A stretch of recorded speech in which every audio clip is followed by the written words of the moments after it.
दोस्तों, आज की वीडियो सिर्फ एक फिल्म की कहानी मात्र नहीं है, बल्कि ये स्टोरी आजकल की सोसाइटी में रह रहे उन स्कैमर्स के बारे में है जो बड़ी चालाकी से बूढ़े बुजुर्गों को अपना शिकार बना लेते हैं। मैं तो कहता हूँ, अगर आपके घर में भी दादा दादी, नाना नानी, बूढ़े माँ बाप हैं तो ये फिल्म एक बार आपको उनके साथ बैठकर जरूर देखनी चाहिए। और अगर आपके पास किसी कारण से, किसी वजह से फिल्म देखने का वक्त नहीं है, तो हम सुना ही रहे हैं इस फिल्म की कहानी। आप भी अपने दादा दादी, नाना नानी, मम्मी पापा के साथ शेयर करके उन्हें भी जागरूक कीजिए। तो चलिए बिना देर किए हुए शुरू करते हैं। फिल्म की शुरुआत में हमें दिखाया जाता है रूडी नाम का एक लड़का एडवर्टाइजिंग कॉल सेंटर में काम करता है और वह अपने बूढ़े दादाजी से बेहद प्यार करता है। दादाजी भी बेहद खुशमिजाज व्यक्ति हैं। वे कभी अपना वक्त डांस क्लास में, कभी कंप्यूटर पर ताश के पत्ते खेलने में, कभी फुटबॉल खेलने में बिताया करते हैं। उनके हाथ में एक खानदानी घड़ी है जिसे वे हमेशा अपनी कलाई पर बांध कर रखते हैं। इसी दौरान एक दिन दादाजी को एक कॉल आता है और वो फोन उठाते हैं। फोन के दूसरी ओर से कोई पूछता है, क्या आप मिस्टर सैस बोल रहे हैं? दादाजी कहते हैं, हाँ, आप कौन? फोन पर मौजूद व्यक्ति ने जवाब दिया, देखिए, मैं डिस्ट्रिक्ट पुलिस डिपार्टमेंट से बोल रहा हूँ। क्या मैं जान सकता हूँ कि आपके घर में कितने लोगों के पास वैलिड ड्राइविंग लाइसेंस है?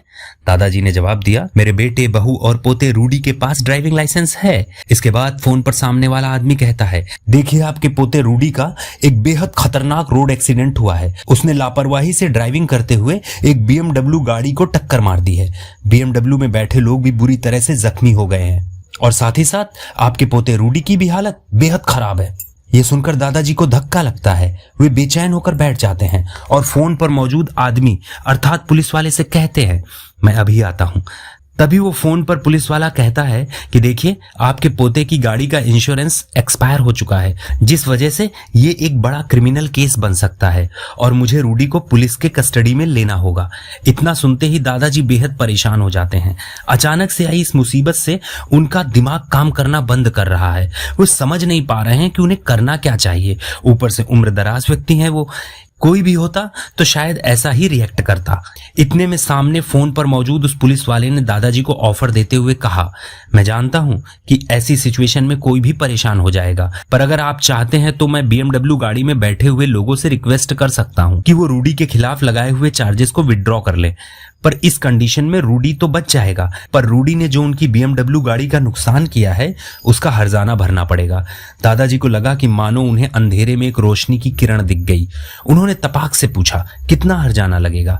दादाजी को जवाब मिला, BMW का नुकसान ज्यादा हुआ है, लगभग $10 मिलियन के आसपास तो आराम से लग जाएगा। दादाजी कहते हैं, मेरे पास इतने पैसे तो नहीं हैं, पर मैं देखता हूं कि घर में कितने पैसे हैं। पुलिस इंस्पेक्टर ने कहा कि मैं फोन पर ही हूं, आप चेक कर लीजिए कि घर में कितने पैसे हैं। और परेशान दादाजी अपने पोते को बचाने के लिए पूरा घर छान मारते हैं और बड़ी मुश्किल से तकरीबन $2 मिलियन के आसपास पैसे जुटा लेते हैं। ये रकम उनके जीवन भर की जमा पूंजी है। इतने में फोन लाइन पर मौजूद इंस्पेक्टर उनसे कहता है कि आप जल्दी कीजिए, अगर ज्यादा देर हुई तो मैं आपके पोते को बचा नहीं पाऊंगा। वह एक बार फिर से दादाजी को ऑफर करते हुए कहता है कि एक काम कीजिए, मैं एक ऑफिसर को आपके घर पर भेज रहा हूं, आप साइन करके पैसे उस ऑफिसर को दे दीजिए और मैं आपके लिए एक गाड़ी का बंदोबस्त करता हूं। वो गाड़ी आपको सीधे हॉस्पिटल लेकर जाएगी जहां हम आपके पोते को एडमिट करने जा रहे हैं। आपके पोते रूडी की तबीयत बिगड़ती जा रही है, इसलिए हम ज्यादा इंतजार नहीं कर सकते। आप पैसे रेडी रखिए और मैं एक ऑफिसर को भेज रहा हूं, साथ ही साथ आपके लिए एक गाड़ी भी।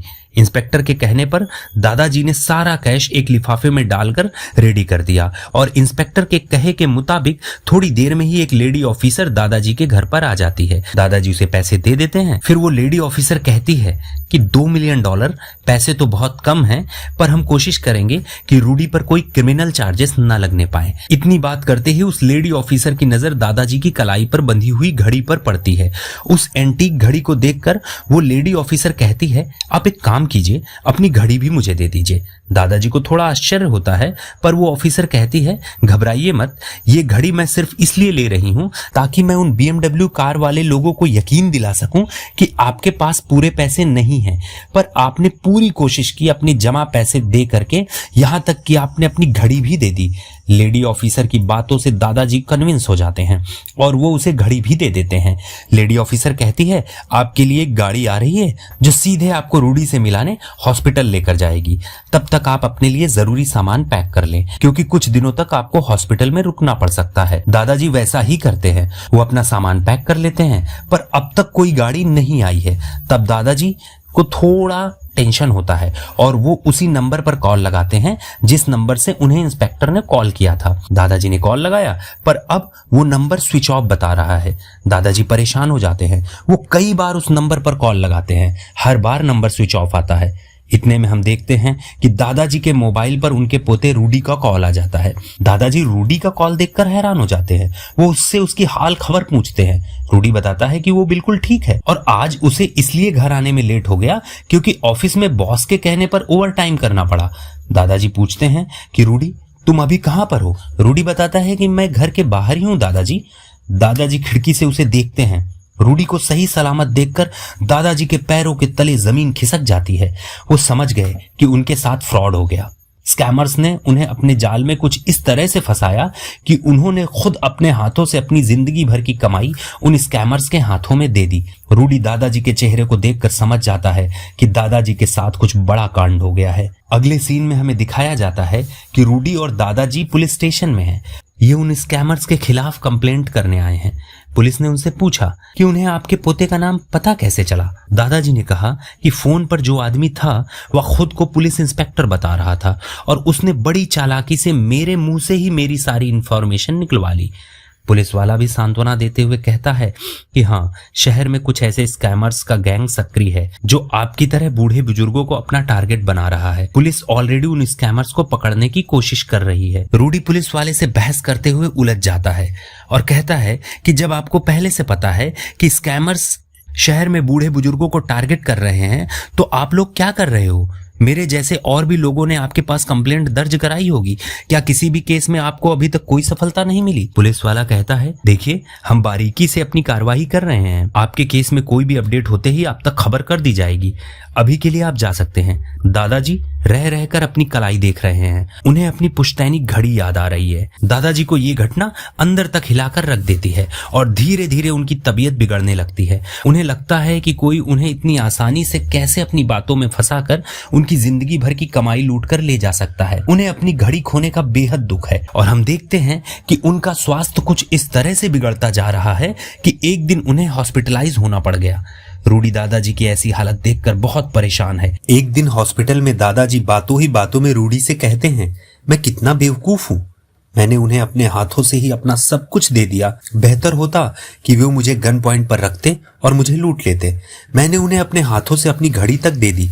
रूडी अपने दादाजी का दुख समझ रहा है, पर वह खुद को असहाय महसूस कर रहा है कि वह दादाजी के लिए कुछ कर नहीं पा रहा है और पुलिस ने भी अब तक कोई अपडेट नहीं दी है। पुलिस वाले अब तक उन स्कैमर्स के बारे में रत्ती भर भी जानकारी नहीं जुटा पाए हैं।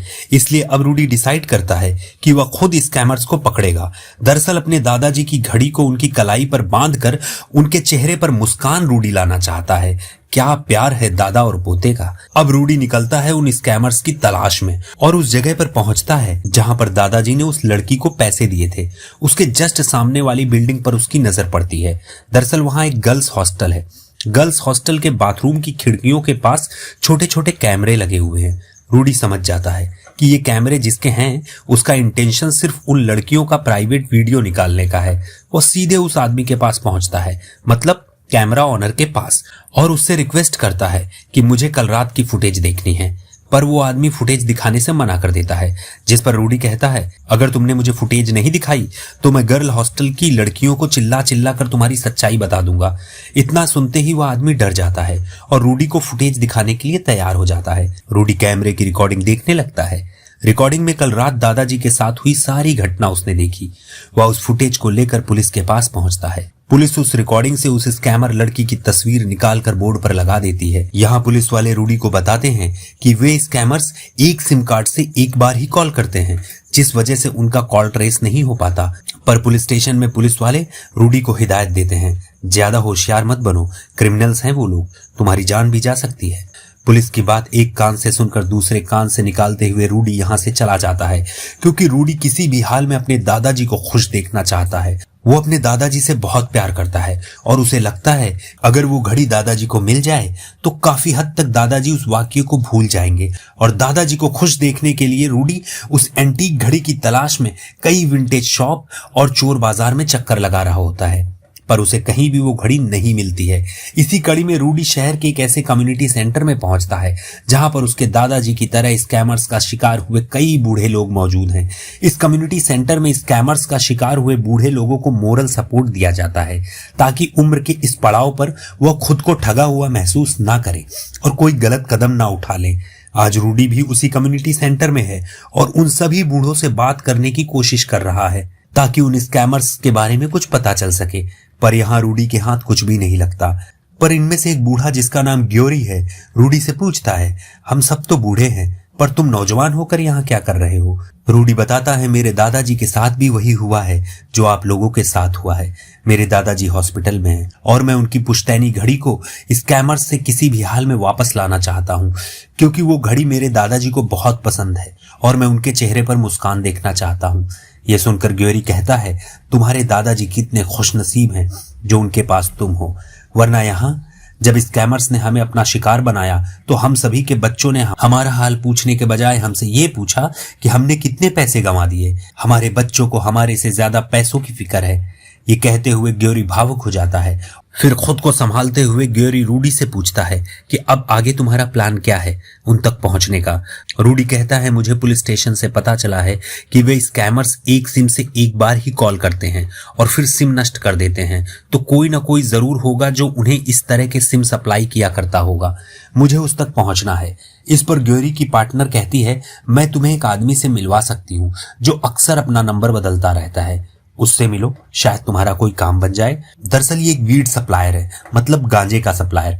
उस हादसे के बाद खुद को रिलैक्स करने के लिए ग्योरी की पार्टनर गांजे का कश लेने लगती है, जिस वजह से ग्योरी की पार्टनर उस गांजे सप्लायर के संपर्क में रहती है और वो गांजा का सप्लायर अपना नंबर बदलता रहता है। अब रूडी भी उस गांजे सप्लायर से मिलता है और उस बंदे का नंबर हासिल कर लेता है, जिससे वो सप्लायर नए नए सिम कार्ड खरीदता रहता है। इधर उसके दादाजी की तबीयत बेहद बिगड़ती जा रही है।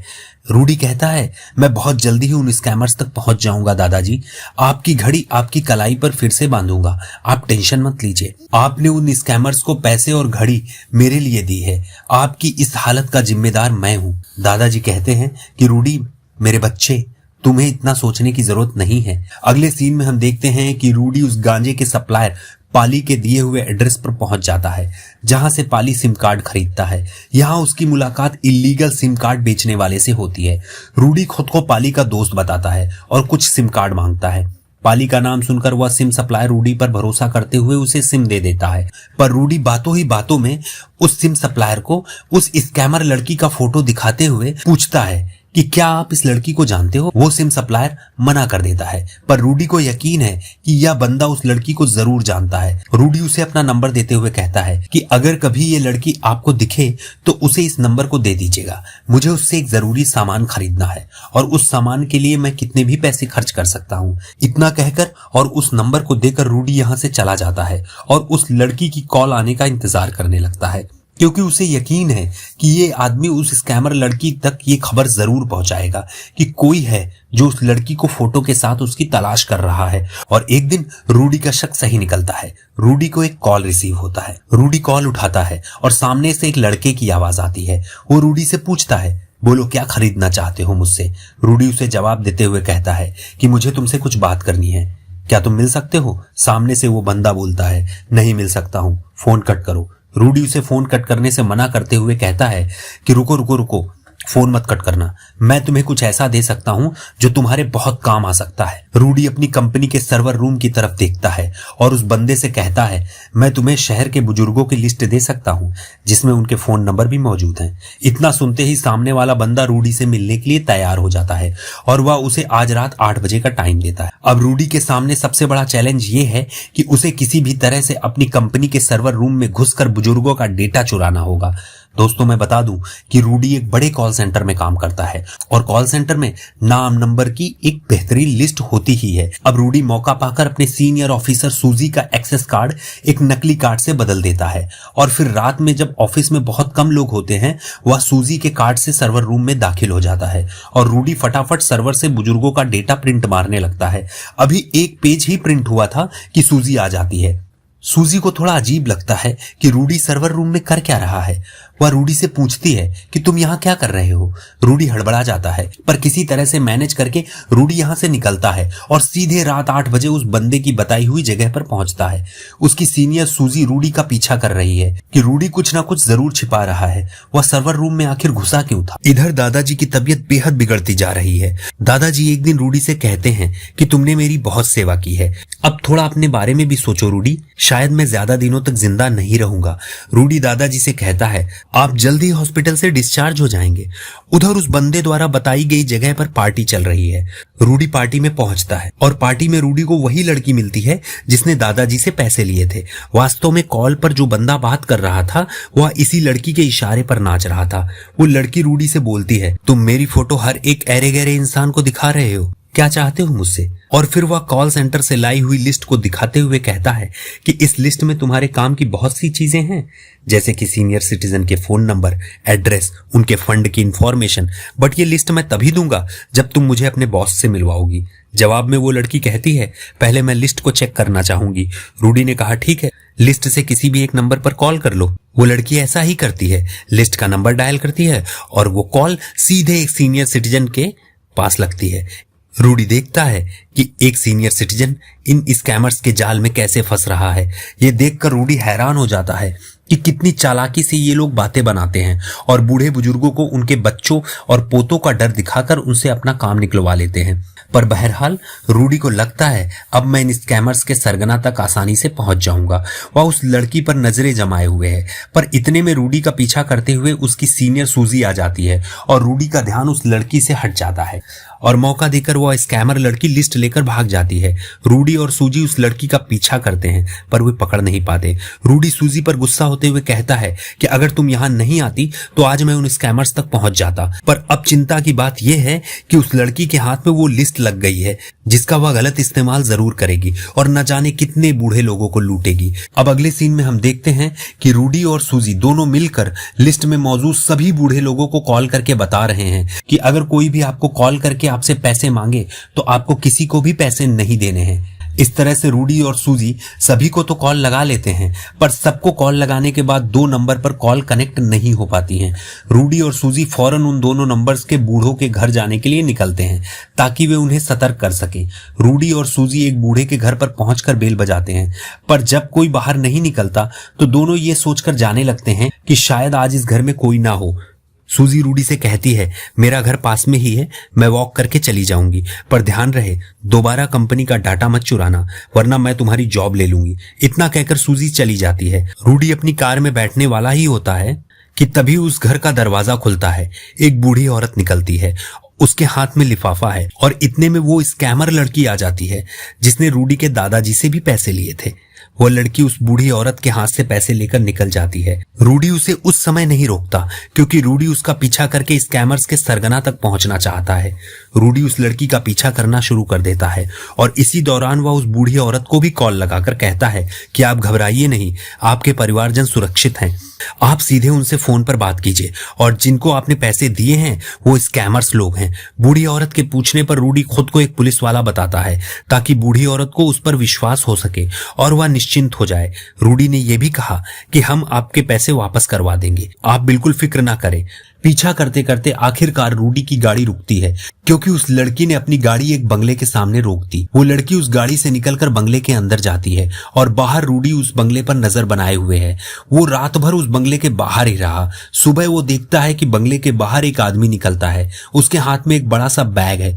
रूडी को लगता है हो ना हो यही स्कैमर्स का बॉस है। इतने में रूडी की नजर उस आदमी की कलाई पर पड़ती है। उसकी कलाई पर दादाजी की वही एंटीक मनपसंद घड़ी है। रूडी फौरन उस आदमी का पीछा करना स्टार्ट कर देता है और कुछ देर पीछा करने के बाद वो देखता है कि वह आदमी एक नॉर्मल सी सोसाइटी के अंदर जाता है। इसी सोसाइटी के एक फ्लैट की बालकनी में एक बूढ़ी औरत खड़ी है। यह आदमी उस बूढ़ी औरत को हाथ दिखाता है। रूडी को लगने लगता है कि अब ये बूढ़ी औरत भी इस स्कैमर का शिकार बनने वाली है। वो दौड़ता है उस औरत को बचाने के लिए, पर रूडी जब उस औरत के फ्लोर पर पहुंचता है तो देखता है कि ये बूढ़ी औरत उस आदमी की दादी है और ये आदमी अक्सर अपनी दादी के पास आता जाता रहता है। अब रूडी को लगता है कि उसे एक बड़ी सफलता हाथ लग गई है, क्योंकि उसे स्कैमर्स में से एक का घर पता चल गया है और वह इन स्कैमर्स को पकड़कर सबके सामने एक्सपोज कर देगा। इसी इरादे से वह अब उस बूढ़ी दादी के घर के अंदर चल रही बातों को दीवार पर कान लगाकर सुनने लगता है कि इस स्कैमर का नाम डूमी है और डूमी की सच्चाई उसकी दादी को भी नहीं पता। वो दादी के पास अक्सर अपने गंदे कपड़े धुलाने के लिए लेकर आया करता है। यह सुनकर रूडी को लगता है कि डूमी यहाँ सिर्फ कपड़े धुलाने के लिए तो नहीं आ सकता, जरूर कोई ना कोई मकसद जरूर होगा उसका दादी के घर आने का, और वह दादी के घर के अंदर घुसने की तरकीब लगाने लगता है। अगले सीन में हमें दिखाया जाता है कि रूडी के ऑफिस में कुछ पुलिस ऑफिसर रूडी के बारे में पूछताछ कर रहे हैं। दरअसल इन पुलिस वालों के हाथ रूडी की वो कॉल रिकॉर्डिंग लग जाती है जब उसने उस बूढ़ी औरत से कहा था कि मैं एक पुलिस ऑफिसर हूं और आपने अपना पैसा स्कैमर्स को दिया है, पर घबराइए नहीं, आप कंप्लेंट दर्ज कर दीजिए, आपका पैसा वापस मिल जाएगा। और जब वह बूढ़ी औरत कंप्लेंट दर्ज कराती है तो उसकी फोन रिकॉर्डिंग सुनकर पुलिस वालों को रूडी पर शक होता है। आखिर क्यों रूडी खुद को पुलिस वाला बता रहा है? हालांकि पूछताछ में सूजी पुलिस वालों को रूडी के बारे में कुछ नहीं बताती और रिकॉर्डिंग सुनकर वो कहती है ये आवाज रूडी की नहीं है। सूजी रूडी को बचाने का प्रयास करती है। इधर अगले सीन में हम देखते हैं कि डूमी दादी के घर से बाहर निकलता है और फिर रूडी उसका पीछा करना शुरू कर देता है। रूडी पीछा करते करते एक सुनसान सी जगह पर आ जाता है जहां मौका पाकर डूमी उस पर हमला कर देता है। डूमी कहता है कि मुझे पहले से पता था कि तुम मेरा पीछा कर रहे हो। इतना बोलकर डूमी रूडी को मार मार कर घायल कर देता है, पर रूडी किसी तरह से अपनी जान बचा लेता है और सीधे वह उसी बूढ़े लोगों के कम्युनिटी सेंटर में पहुंचता है जहां सूजी पहले से मौजूद होती है। दरअसल सूजी उस बूढ़ी औरत को लेकर यहाँ आई है जिसको हाल में स्कैमर्स ने अपना शिकार बनाया था। रूडी को अच्छा लगता है कि सूजी अब बूढ़े लोगों का केयर करने लगी है, वो अकेले नहीं है। उसके साथ साथ ये लड़ाई उसकी सीनियर सूजी भी लड़ रही है। रूडी के चेहरे पर आई हुई चोट देखकर बूढ़े लोग उससे पूछते हैं कि तुम्हें चोट कैसे लगी। रूडी बताता है कि मैं उन स्कैमर्स तक पहुंच गया हूं, बस मुझे सावधान रहना चाहिए था। इतना सुनकर उस बूढ़े आदमी ग्योरी को गुस्सा आ जाता है और वो चिल्लाते हुए रूडी को अपने घर ले जाता है और उसे अपनी बंदूक देता है और कहता है कि ये तुम्हारे काम आएगी। अब रूडी गन लोड करके पूरी तैयारी के साथ डूमी के घर के पास जाता है और इंतजार करता है डूमी के आने का। इतने में डूमी की दादी घर से निकलती है। दादी बाजार जा रही है और फिर रूडी दादी का पीछा करने लगता है। मौका मिलते ही जब रूडी देखता है कि दादी को सामान उठाने में तकलीफ हो रही है तो इसी बहाने से रूडी उनका सामान खुद उठाकर उनके घर तक आ जाता है। रास्ते में दादी रूडी से बातों बातों में ही बताती हैं अब सब कुछ ऑनलाइन हो गया है और हम बूढ़े लोगों को ऑनलाइन के बारे में कुछ पता ही नहीं है। ऐसा नहीं है कि हम कोशिश नहीं करते, पर हमसे कुछ होता नहीं है। हालांकि मेरे पोते ने मुझे एक कंप्यूटर दिया है, पर ना चलाने की वजह से वो कंप्यूटर भी बंद पड़ा है। और बात करते करते दादी उसे चाय के लिए पूछती है। रूडी तो यही चाहता था कि किसी तरह से वह इस घर के अंदर घुसे। जब दादी चाय बनाने के लिए किचन में होती है तो वह बड़ी तेजी से घर की तलाशी ले रहा होता है। उसे यकीन है कि यहाँ डूमी से जुड़े कुछ न कुछ सबूत जरूर मिलेंगे, पर उसे कुछ हासिल नहीं होता। दादी चाय लेकर आ जाती है। रूडी सोचता है कि उसके पास अभी एक मौका है और उसे अच्छे से बेडरूम वगैरह की तलाशी लेनी चाहिए। तो रूडी ने दादी से कहा, लाइए मैं आपका ऑनलाइन काम कर देता हूँ और आपका कंप्यूटर भी ठीक कर देता हूँ। दादी जैसे ही कंप्यूटर ओपन करने के लिए टूल किट लेने जाती है, रूडी पूरे कमरे की तलाशी लेना शुरू कर देता है। उसे अचानक से एक टेबल की ड्रॉअर में दादाजी की विंटेज घड़ी मिल जाती है। रूडी खुशी से पागल होकर अपने दादाजी के पास उस घड़ी को लेकर जा रहा है। वो ये सोच सोच कर ही बहुत खुश हो रहा है कि अपनी मन पसंदीदा घड़ी देखते ही दादाजी खुश हो जाएंगे और उनकी तबीयत भी ठीक होने लगेगी। पर शायद अब तक देर हो चुकी है। रूडी हॉस्पिटल पहुंचता है तो देखता है उसके दादाजी अंतिम सांसें गिन रहे हैं और कुछ समय में दादाजी की मृत्यु हो जाती है। रूडी टूट जाता है और अब वह स्कैमर्स को पकड़ने का ख्याल भी अपने दिल से निकाल देता है, क्योंकि वह ये सब अपने दादाजी के लिए कर रहा था। पर अब दादाजी ही नहीं है तो इसी दौरान एक दिन उसकी मुलाकात उसी बूढ़े ग्योरी से होती है। वह उसे समझाता है कि एक जवान आदमी को कभी भी कोई काम अधूरा नहीं छोड़ना चाहिए। अगर तुम्हारे दादाजी जिंदा होते तो उन्हें भी ये जानकर बहुत बुरा लगता कि तुमने इस काम को अधूरा छोड़ दिया। अगले सीन में हम देखते हैं कि स्कैमर डूमी को उसकी दादी फोन पर बता रही है कि अभी अभी तुम्हारे बॉस का फोन आया था। वो बोल रहा था कि डूमी का बहुत बुरा एक्सीडेंट हो गया है, उसे बचाने के लिए $10 मिलियन की तुरंत जरूरत है। वो पैसे लेकर तुरंत कल्चरल सेंटर आने के लिए बोल रहा है। ये सुनकर डूमी सरप्राइज होता है और सोचता है किसने मेरी स्टाइल में मेरी दादी को फोन किया। उसे कुछ गड़बड़ समझ आती है और उधर दूसरी तरफ हमें दिखाया जाता है कि दादी को ऐसा कोई फोन नहीं आया था। दरअसल दादी रूडी की गन पॉइंट पर है और रूडी के कहने पर डूमी को दादी ने फोन किया है। लगता है ग्योरी की बात रूडी को दिल कर गई। जवानी में किसी काम को अधूरा नहीं छोड़ते हैं। इधर डूमी जल्दी जल्दी अपने घर की ओर आ रहा है और उधर रूडी गन पॉइंट पर डूमी की दादी को रखते हुए उससे तैयार होने को कहता है। हालांकि रूडी की बात पर दादी बिल्कुल यकीन नहीं मान रही है कि उसका पोता डूमी एक बहुत बड़ा स्कैमर है। पर इधर रूडी को भी शक है कि इस घर में घड़ी के साथ साथ और भी कुछ होगा जो मुझे डूमी तक पहुंचाएगा।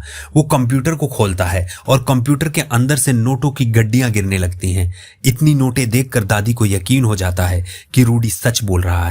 अगला सीन और हम देखते हैं कि डूमी दौड़ते हुए अपने घर पहुंचता है। यहां दादी नहीं है और कंप्यूटर भी खुला पड़ा है, सारे पैसे गायब हैं। इधर रूडी दादी को लेकर कल्चरल सेंटर में आ जाता है और उन्हें एक कमरे में बंद कर देता है और डूमी के आने का इंतजार करता है। थोड़ी ही देर में डूमी वहां पहुंचता है। रूडी ने यहां पहले से ही उन सभी बूढ़ों को इकट्ठा किया हुआ है जिनके साथ डूमी ने स्कैम किया था। रूडी ने उन बूढ़ों को उनके खोए हुए पैसे वापस कर दिए हैं। सभी बूढ़े डूमी को सामने देखकर उसको सजा देने के लिए आगे बढ़ते हैं कि तभी डूमी एक बूढ़ी औरत के हाथ से बंदूक छीनकर उसे गन पॉइंट पर रखता है। पूरी सिचुएशन अपने अंडर कंट्रोल में लेते हुए रूडी से पूछता है उसके पैसे कहाँ हैं। रूडी कहता है तुम एक खूनी हो, तुम्हारी वजह से मेरे दादाजी की जान चली गई। डूमी पलटकर जवाब देते हुए कहता है मैंने कुछ गलत नहीं किया है। तुम्हें क्या लगता है कि मैं अपनी दादी से मिलने उनके पास जाता था? सच्चाई ये है कि इस सोसाइटी में बूढ़े लोग सिर्फ बोझ हैं। उनके बच्चे भी चाहते हैं कि कितनी जल्दी बूढ़े मरे और संपत्ति मेरे नाम हो जाए। तो पैसे बूढ़े लोगों के किस काम का? डूमी को जब अपना पैसा नहीं मिलता तो वो गुस्से में आकर रूडी के पैर पर गोली मार देता है। इतने में हम देखते हैं कि दादी आ जाती है और अपने पोते का ये चेहरा देखकर उसे बहुत आश्चर्य हो रहा है। दादी उसे बहुत भला बुरा कहती है कि इतने में मौका मिलते ही ग्योरी डूमी के सर पर लकड़ी से वार करता है और सभी बूढ़े मिलकर डूमी को एक कुर्सी से बांध देते हैं। ग्योरी डूमी को जान से मार देना चाहता है पर रूडी उसे ऐसा करने से मना करता है। वो कहता है किसी गुनहगार को मारकर हमें खुद गुनहगार नहीं बनना चाहिए। तभी हम देखते हैं कि डूमी की दादी की आंखों में आंसू है और वह पुलिस को कॉल लगा रही है। इधर पुलिस ने डूमी की गर्लफ्रेंड को भी गिरफ्तार कर लिया है और डूमी भी पुलिस की गिरफ्त में आ जाता है और इस तरह से एक बड़े स्कैमर्स गैंग के भय से शहर मुक्त होता है। दोस्तों अगर आपको कहानी पसंद आई है तो आप चैनल को सब्सक्राइब करके लाइक कर दीजिए। और हाँ, आगे आप कौन सी फिल्म का एक्सप्लेनेशन सुनना चाहते हैं जरूर कमेंट बॉक्स में लिखें। मैं पूरी कोशिश करूंगा आपकी बताई हुई फिल्म का एक्सप्लेनेशन करने की। मिलते हैं अगले वीडियो में, तब तक के लिए टाटा बाय बाय।